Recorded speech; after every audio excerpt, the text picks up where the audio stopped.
Okay, we're gonna do a quick video, excuse the quality, but we're gonna get it up on how to use the technology here. So you could come into your bay, you saw I used a QR code to get in, and everything might be all the way on, but we're gonna do the scenario where everything's all the way off and just walk you from start to finish. So the first thing that you do, and I really believe this is the hardest step, is you're gonna have to turn on the computer. If it's already on, you'll see some lights are humming, it's pretty cool. But if it's off, then you need to find the button, and it's in the back right. Let's try to get this to focus okay. It's in the back right.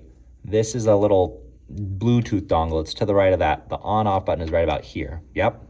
And once you press it, all these lights are gonna start to come on. So the computer's booting up. That'll take a second. In the meantime, the projector's right here. This gray remote is what you're gonna use, and that black bar is the receiver, I guess. Press the on button. That yellow light starts to go a little bit faster, and in probably 15 seconds, we're gonna see it go green, then we'll see the screen go blue. I'm moving fast, but trying to save you guys time too.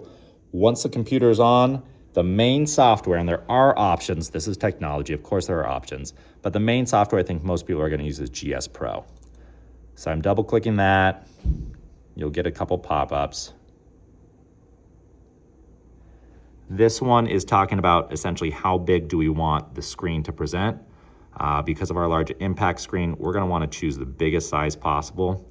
Sometimes if someone's been kind of tweaking with things, it might not initially be an option, and you're gonna uncheck this windowed box and then select the biggest and go into play. You can see over here, the projector has started to turn on.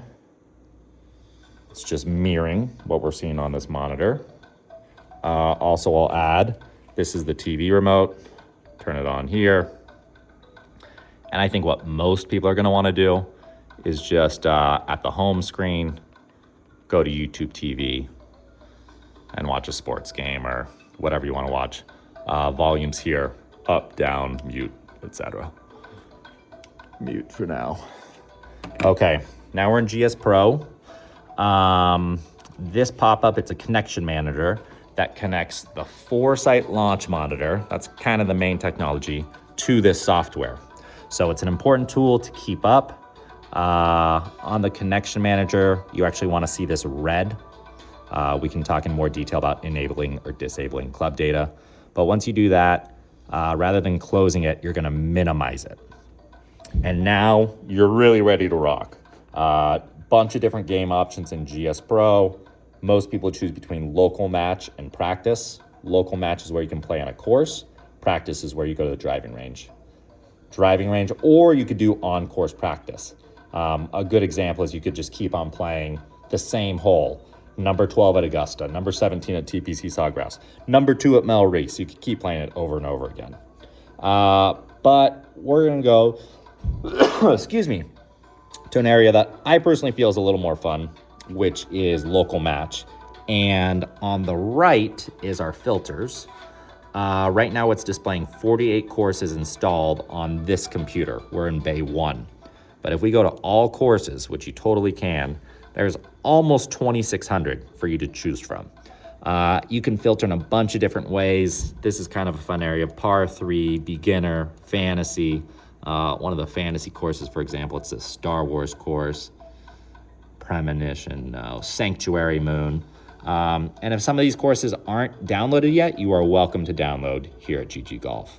So I'm gonna say all courses. I'm gonna turn off fantasy. We're back to 2,600. And in fact, I'm gonna go to favorites. We try to have some favorites already downloaded here.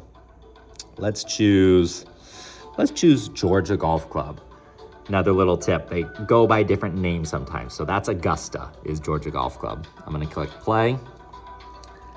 I can just be player. I could choose from a name. I could add a name. I could add additional players. Let's say this is gonna be Freddie, and we could play from different tees.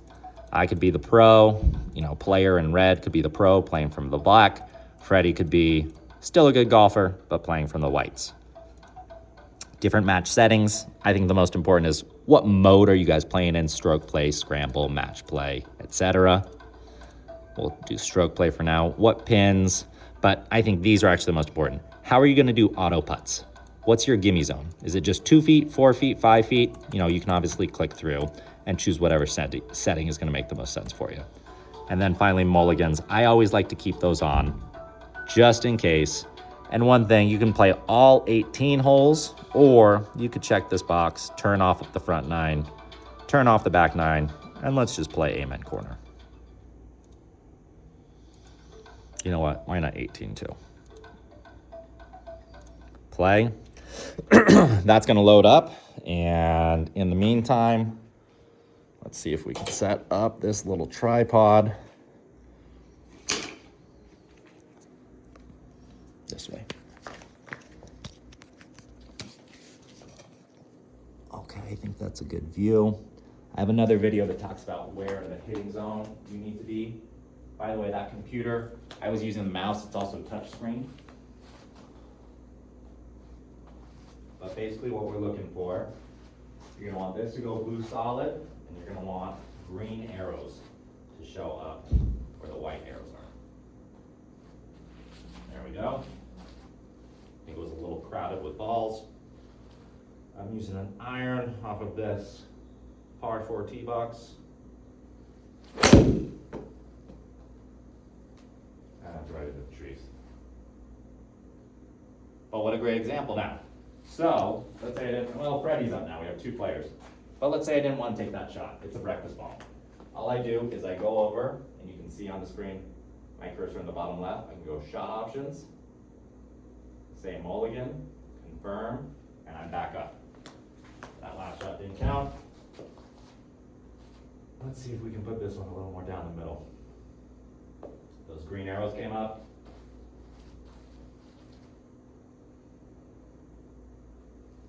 There we go. And that's it. You're playing.